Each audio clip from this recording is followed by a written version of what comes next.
ઓમ શ્રી ગણેશાય નમઃ. જય શ્રી કૃષ્ણ મિત્રો.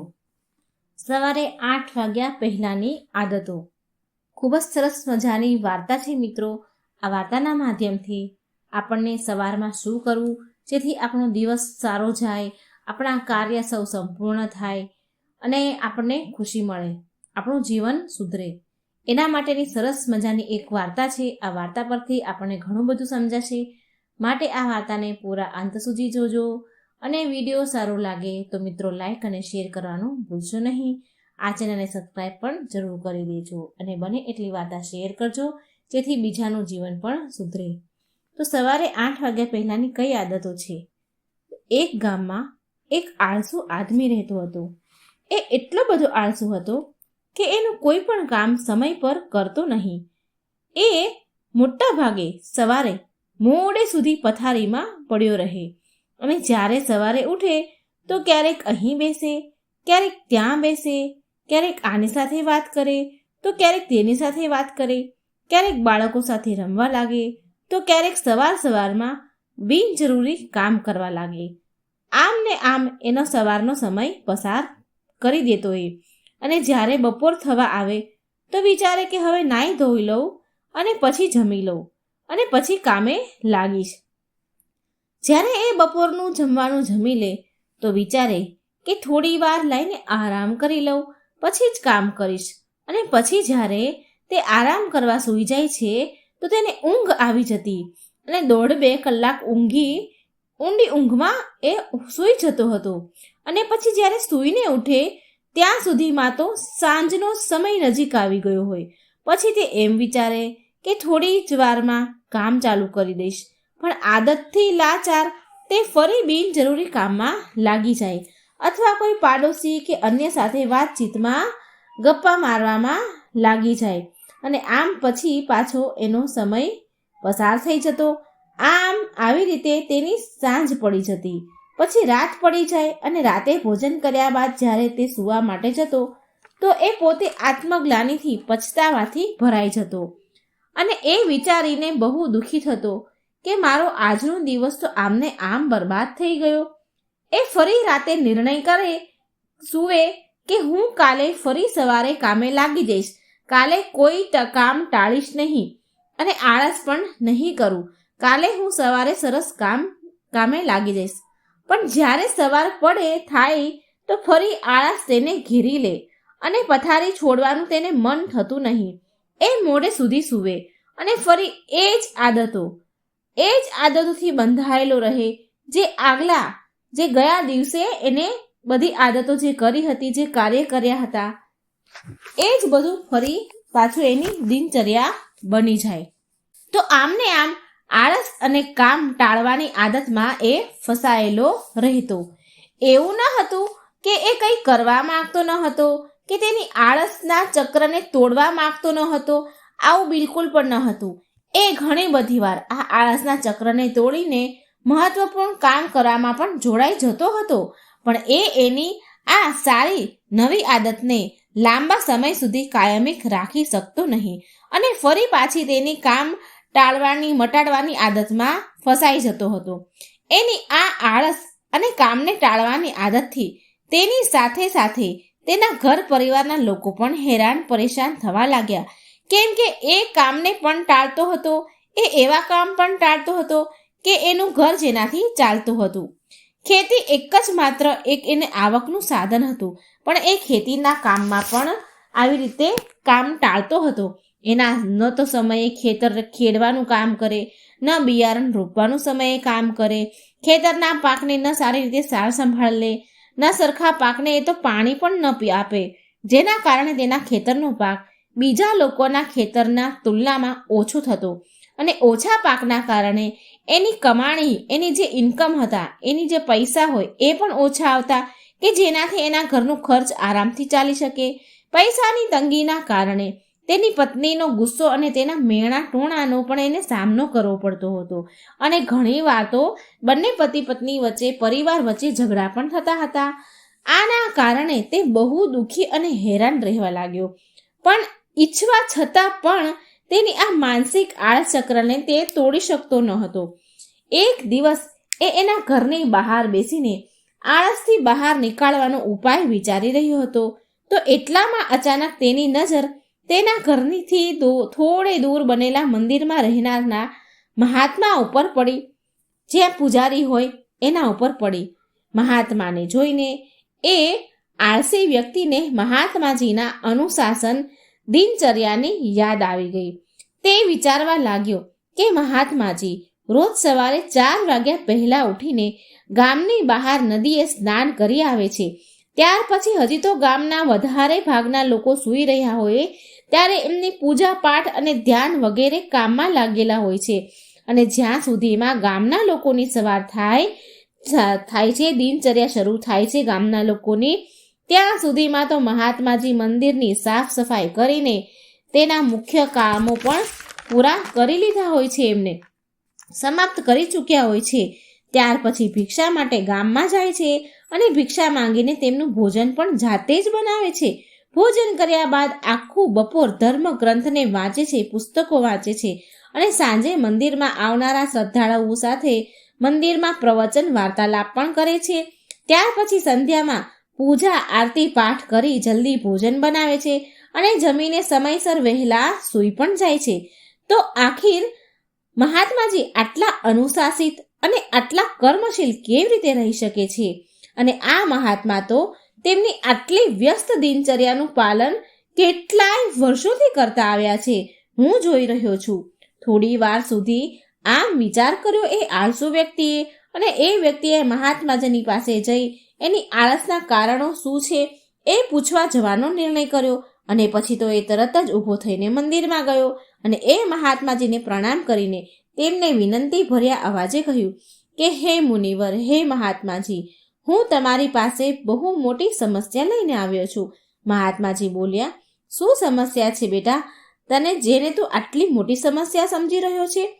એ આળસુ વ્યક્તિએ તેની આળસ અને ટાળવા મટાડવાની જે આદતો હતી, કામને ટાળવાની આદતો હતી, એ બધી જ વાત ધ્યાનપૂર્વક શાંતિથી મહાત્માજીને કહી સંભળાવી. તેણે મહાત્માજીને કહ્યું, મહાત્માજી, હું બહુ આળસુ છું અને કામને ટાળ્યા કરું છું. હું સવારે મોડે સુધી સૂઉં છું અને પછી મારો સવારનો સમય બિનજરૂરી કામમાં બરબાદ કરું છું. ત્યાર પછી હું આખો દિવસ મારા મહત્વપૂર્ણ કામને ટાળું છું અને મારો આખો દિવસ આમને આમ બરબાદ થઈ જાય છે. અને જ્યારે રાત પડે ને તો મને મારા ઉપર ખૂબ જ પછતાવો થાય છે, મને ગ્લાનિ થાય છે, દુઃખ પણ થાય છે. મેં આખો દિવસ આમને આમ બરબાદ કરી નાખ્યો, મને એવું થાય છે. છતાં પણ હું બીજા દિવસે એ જ ભૂલો ફરી જ કરું છું અને સમયને બરબાદ કરું છું. મુનિવર, મહાત્મા બોલ્યા. છોકરો કહે છે, મુનિવર, હું આળસ અને ટાળવા મટાડવાના ચક્રમાં ફસાઈ ગયો છું અને બહાર નથી નીકળી શકતો. તમે મને મારી આ આળસમાંથી બહાર નીકાળો, કોઈ રસ્તો બતાવો.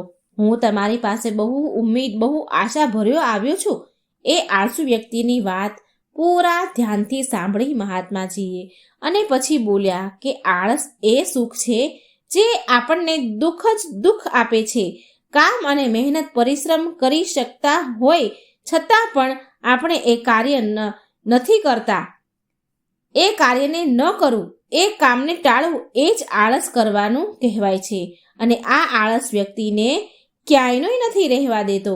તારી આળસ અને કામ ટાળવાનું સૌથી મોટું કારણ તારી સવારની ખરાબ દિનચર્યા છે. કેમ કે તું તારા સવારનો કિંમતી સમય વ્યર્થના કાર્યોમાં ટાળી નાખે છે, જેનાથી તારા દિવસની શરૂઆત જ ખરાબ થઈ જાય છે.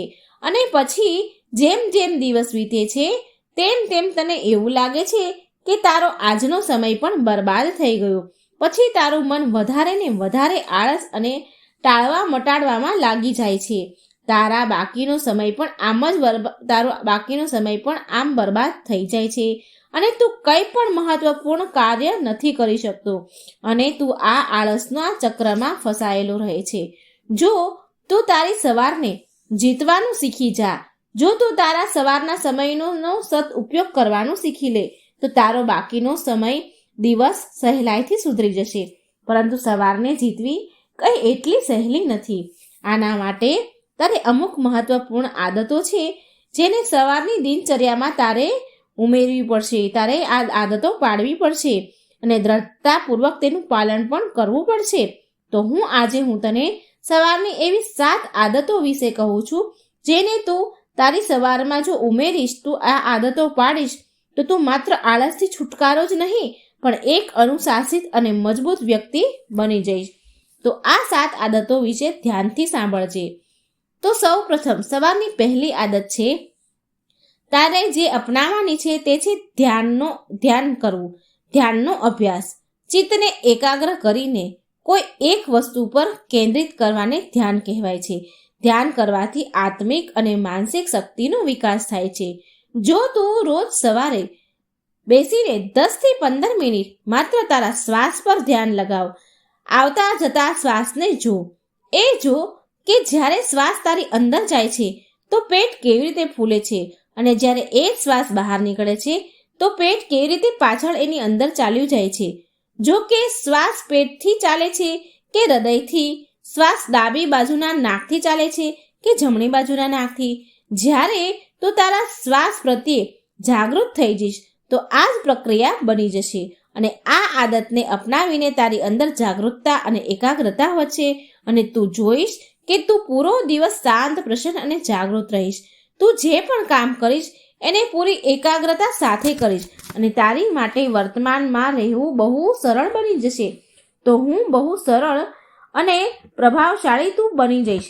તું બહુ સરળ અને પ્રભાવશાળી વ્યક્તિ બનીશ.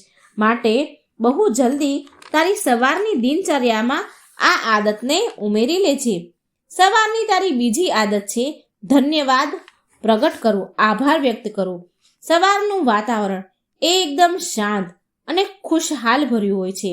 આ સમયે પ્રકૃતિમાં એક અલગ જ પવિત્રતા અને ઉર્જા ફેલાયેલી હોય છે. તો આ બહુ સાચો સમય છે ધન્યવાદ પ્રગટ કરવાનો.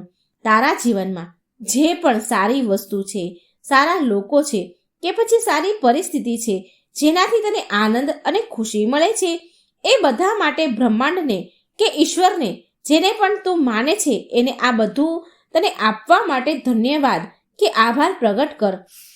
જ્યારે આપણે આપણો દિવસ આભાર ધન્યવાદના ભાવથી શરૂ કરીએ છીએ તો આપણી બધી બાધાઓ, મુશ્કેલીઓ એની જાતે જ દૂર થઈ જાય છે અને નવા અવસરોના દરવાજા ખુલી જાય છે. પછી આપણે કંઈક બનવા અને કંઈક કરવા પ્રત્યે આકર્ષિત થઈએ છીએ. ધન્યવાદથી ભરેલા વ્યક્તિના અંદરથી નકારાત્મકતા, વિચાર અને દુઃખ સમાપ્ત થઈ જાય છે અને એની સફળતાના નવા રસ્તા શોધવા લાગે છે. આભાર વ્યક્ત કરવાથી મનમાં સકારાત્મકતા અને ખુશીનું સ્તર વધે છે, જેનાથી માનસિક રોગ અને માનસિક વિકાર દૂર થવા લાગે છે. જીવનથી અસંતુષ્ટ અને કમીઓ જે ભાવના હોય છે એ બધી સમાપ્ત થઈ જાય છે. બ્રહ્માંડથી જે પણ વસ્તુ મળે છે એના પ્રત્યે આપણા મનમાં ધન્યવાદનો ભાવ હોવાથી આપણને ખુશી મળે છે.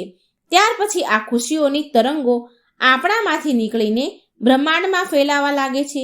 ખુશીની આ તરંગો આપણાથી મળીને આસપાસના વાતાવરણમાં ફેલાવા લાગે છે, જેનાથી આપણી સાથે સાથે પૂરું બ્રહ્માંડ ખુશ થઈ જાય છે. સાથે આભાર પ્રગટ કરવાથી આપણે આસપાસના લોકો પ્રત્યે ધન્યવાદથી ભર્યા રહીએ છીએ, જેનાથી લોકોની નજરમાં આપણી જે છબી હોય છે એ સારી થઈ જાય છે. લોકો આપણને સારા અને ભલા વ્યક્તિની નજરથી જુએ છે.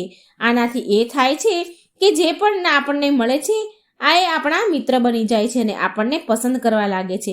ટૂંકમાં કહીએ તો રોજ આભાર પ્રગટ કરવાથી જીવનમાં સુખ, શાંતિ અને સમૃદ્ધિના દ્વાર ખુલી જાય છે.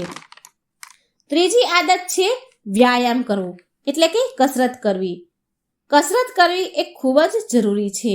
સવારની દિનચર્યામાં યોગા કે કસરત સામેલ કરવાથી વ્યક્તિના જીવનમાં ચમત્કારિક રૂપથી બદલાવ આવે છે.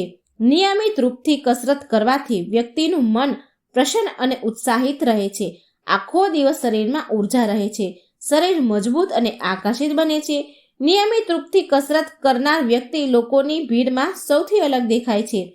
વ્યાયામ શરીરની કમજોરી, જકડન અને થાકને દૂર કરે છે. વ્યક્તિની આળસ સમાપ્ત કરે છે. સાથે આ વ્યક્તિને અનુશાસિત પણ બનાવે છે. વ્યાયામ કરવાથી માનસિક તણાવ અને ચિંતા દૂર થાય છે, કેમ કે વધારે પડતી ચિંતા વ્યક્તિને પોતાના શરીર અને સ્વાસ્થ્યને લઈને હોય છે. પણ વ્યાયામ કરવાથી વ્યક્તિના શરીરમાં સારું સ્વાસ્થ્ય રહે છે, જેથી તેની ચિંતા અને પરેશાનીઓ દૂર થાય છે. તો તારી દિનચર્યામાં વ્યાયામને જરૂર ઉમેરવી જોઈએ, અને એ પણ ઓછામાં ઓછી 30 મિનિટ રોજ. હવે સવારની ચોથી આદત છે. સવારની ચોથી મહત્વપૂર્ણ આદત છે સારી બુક્સ, પુસ્તકો વાંચવા. ગ્રંથો વાંચો, પુસ્તકો વાંચો. જે દુનિયામાં જેટલા પણ મહાન અને સફળ લોકો થયા છે, એ બધાની એક આદત હોય છે. એ બધા સારા પુસ્તકો વાંચવાના શોખીન હોય છે. એના કામની અને શોખના પુસ્તકો વાંચી નવું કંઈક મેળવે છે, નવું શીખે છે, નવું શીખ્યા કરે છે, જેનાથી એ બીજા લોકોની તુલનામાં બહુ આગળ વધી જાય છે. પુસ્તકોને વાંચવું પણ એક ધ્યાન કહેવાય છે. જ્યારે આપણે આપણા મનપસંદ બુક્સ વાંચતા હોઈએ છીએ, ત્યારે આપણે ખોવાઈ જઈએ છીએ. ત્યારે આપણી આજુબાજુ જે ઘટના કોઈ બનતી હોય તેમાં આપણું ધ્યાન નથી રહેતું. તો આ પણ એક ધ્યાન પ્રક્રિયા બની જાય છે. માટે જે લોકોને ધ્યાન કરવામાં સમસ્યા હોય, એ લોકોએ એમના મનપસંદ પુસ્તકો વાંચવા શરૂ કરી દેવા જોઈએ. પુસ્તકો વાંચવામાં બહુ ફાયદા છે, જેમ કે એકાગ્રતા વધે છે, મગજ તેજ થાય છે, મગજની શક્તિ વધે છે, તણાવ ઓછો થાય છે, જાણકારી વધે છે, જ્ઞાન મળે છે, વાત કરવી, બોલવું અને લખવાની કલા વિકસે છે, કલ્પનાશીલતા વધે છે, યાદદાસ્ત વધે છે, સારી ઊંઘ આવે છે, એકલાપણું દૂર થાય છે અને આપણને એક સારા વ્યક્તિ બનાવે છે. માટે તારે રોજે સવારે કે રાત્રે સૂતા પહેલા પુસ્તક જરૂર વાંચવા જોઈએ. સવારની 5મી આદત છે લક્ષ્ય નિર્ધારિત કરવું. એટલે કે આપણે આખો દિવસમાં શું કરવું છે એ સવારમાં નિર્ધારિત કરી લેવું. સવારમાં આપણું મન શાંત અને સ્પષ્ટ હોય છે. આપણે વધારે સ્પષ્ટતાથી વિચારી શકીએ છીએ. માટે દિવસભરમાં શું કરવાનું છે, કોને કયું કામ સોંપવાનું છે, કે કયા કામની નવું શરૂઆત કરવાની છે, આ બધી યોજના સવારમાં જ બનાવવી જોઈએ.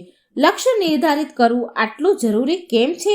તો એ એટલા માટે કે આપણું મન એટલું બધું ચંચળ હોય છે કે એક દિશામાં આગળ વધવા માટે તૈયાર નથી હોતું. પણ જે મનને સારું લાગે છે એ દિશામાં કામ કરવા માટે આપણને મજબૂર કરે છે. મનની ઈચ્છાઓ મોસમ જેવી હોય છે, જે અમુક સમયના અંતરે બદલ્યા કરે છે. મનની આ ઈચ્છાને નિયંત્રિત કરવા માટે લક્ષ્યને નિર્ધારિત કરવા માટે બહુ જરૂરી છે. લક્ષ્ય નિર્ધારિત કરવું બહુ જરૂરી છે. જ્યારે આપણે લખીને આપણું લક્ષ્ય નક્કી કરીએ છીએ, તો આપણને આપણું લક્ષ્ય એકદમ સાફ દેખાય છે. અને લક્ષ્ય નિર્ધારિત કરીને ઘણી હદ સુધી આપણે આપણા મનને કાબૂમાં કરી લઈએ છીએ.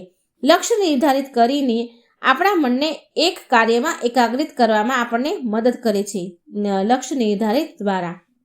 હવે છઠ્ઠી આદત છે સવારમાં પાણી પીવું. સવારમાં ઉઠતા જ 2-3 ગ્લાસ પાણી પીવું એ શરીર માટે અમૃતનું કામ કરે છે. સવારે પાણી પીવાથી પેટ સારી રીતે સાફ થઈ જાય છે. શરીરમાં રાતભર જે પણ પાણીની કમી થઈ હોય એની પૂર્તિ થઈ જાય છે. સવારે સારી રીતે પાણી પીવાથી શરીરમાં આખો દિવસ ઉર્જા અને તાજગી બનેલી રહે છે. સવારે વધારે પાણી પીવાનો ફાયદો એ પણ છે કે આપણને વારે વારે દિવસમાં તરસ નથી લાગતી. અને જો શરીરમાં પૂરતી પાણીની માત્રા રહે તો આના ઘણા ફાયદા છે. જેમ કે આપણા શરીરની સફાઈ થાય છે, આપણી ત્વચા, આપણી સ્કિન ચમકદાર અને સુંદર લાગે છે, દિમાગ તેજીથી કામ કરે છે, પાચન શક્તિમાં સુધારો થાય છે અને શરીરનું વજન નિયંત્રિત થાય છે, જેનાથી શરીરમાં આળસ અને થાક ઓછો લાગે છે. માટે સવારે ઉઠીને હૂંફાળું પાણી પીવું જરૂરી છે. સવારની 7મી આદત છે કે સવારનો નાસ્તો સારો અને પૌષ્ટિક હોય છે. નાસ્તો સવારનો આપણા દિવસનો સૌથી પહેલો આહાર હોય છે. માટે નાસ્તો પૌષ્ટિક અને સારો હોવો ખૂબ જ જરૂરી છે. જો આપણે સવારમાં જ વધારે ભારે અને તેલવાળો નાસ્તો કરીએ છીએ તો જ આપણા શરીર માટે સારો નથી. તો આપણે સવારમાં ભારેપણું અને એવું ખાઈએ તો સવારમાં ભારેપણું લાગે, આળસ આવવા લાગે છે, જેનાથી આપણે આપણા કામમાં સારી રીતે ધ્યાન નથી આપી શકતા. અને જો આપણે ભૂખ લાગ્યા હોવા છતાં પણ નાસ્તો નથી કરતા તો આપણને કમજોરી લાગે છે, ભૂખ અને થાક લાગવા લાગે છે, જેનાથી આપણું કામમાં મન નથી લાગતું અને ઘણીવાર કામ પણ બગડે, આવું પણ બને. માટે જો સવારમાં ભૂખ લાગે છે તો સારો અને પૌષ્ટિક નાસ્તો જરૂર કરી લેવો જોઈએ. પણ એક વાત યાદ રાખજો, આપણને ભૂખ લાગવી જરૂરી છે. એવું નહીં કે જબરજસ્તી નાસ્તો કરવો કે પછી નિયમને પૂરો કરવા માટે નાસ્તો કરવો. આટલું કહ્યા પછી મહાત્માજીએ એની વાત પૂરી કરી અને એ આળસુ વ્યક્તિએ પણ મહાત્માજીની વાત સાંભળ્યા પછી એ સાતેય આદતને તેની સવારની દિનચર્યામાં સામેલ કરવાનો નિર્ણય કર્યો અને સંકલ્પ કરીને ત્યાંથી ચાલ્યો ગયો. સમય જતાં એને એ બધા જ નિયમો અપનાવ્યા અને એ સુખી થયો. અને મિત્રો, આજના સમયમાં એક હજી વધારે ખરાબ આદત છે, 8મી આદત છે, જેનાથી આપણી દિનચર્યા ખરાબ થઈ જાય છે. અને એ આદત છે, ઉઠતાની સાથે જ આપણે હાથમાં ફોન લઈ લઈએ છીએ, ફોન મોબાઈલમાં લાગી જઈએ છીએ. અત્યારે તો સવાર પડતા જ લોકોની દિનચર્યા સવારની શરૂઆત મોબાઈલથી સાથે જ થાય છે. લોકો સોશિયલ મીડિયામાં જોડાઈ જાય છે અને સવારમાં આનાથી વધારે ખરાબ આદત કઈ હોઈ શકે? તમારે સવારે ઉઠ્યા પછી 1.5 થી 2 કલાક સુધી મોબાઈલથી દૂર રહેવું જોઈએ. મોબાઈલ આપણી સુવિધા માટે છે અને એ બહુ સારી વાત છે, પણ જો આ જ મોબાઈલ આપણને બીમારી અને નબળું બનાવી દે તો આનાથી ખરાબ વાત બીજી શું હોય? અને આ આપણી કમજોરી છે. મોબાઈલ ઉડીને તો કંઈ આપણી પાસે નથી આવી જતો, આપણા હાથમાં નથી આવતો. એ આપણે જ છીએ કે આપણે મોબાઈલને લઈએ છીએ? આપણે જ નબળાઈ કે આપણે મોબાઈલથી ચોટેલા જ રહીએ છીએ? આપણે ખુદને સંભાળવા અને સુધારવા પડશે, નિયંત્રણ લાવવું પડશે. અને સવારમાં થતાં જ સવારનો જે વેસ્ટ થાય છે ટાઈમ મોબાઈલમાં જોવામાં, એ બચાવવો પડશે. લેપટોપ, ટીવી, મોબાઈલથી દૂર રહેવું. સવારે અલાર્મ માટે પણ મોબાઈલ ઉપયોગ ન કરવો જોઈએ.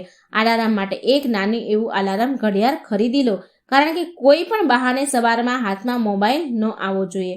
આ હતી મિત્રો 8 આદતો, જે સવારની દિનચર્યામાં ઉમેરશો તો તમારી સવાર શાનદાર તો બનશે જ, પણ સાથે તમે તમારા જીવનમાં સફળ અને ખુશ પણ રહેશો. તો મિત્રો, આશા છે કે તમને આ વિડીયો, આ કહાની, આ વાર્તા તમને પસંદ આવી હશે. તો વિડીયોને લાઇક અને શેર કરવાનું ભૂલશો નહીં અને આ ચેનલને સબસ્ક્રાઇબ જરૂર કરી દેજો. જય શ્રી કૃષ્ણ. રાધે રાધે. Thank you.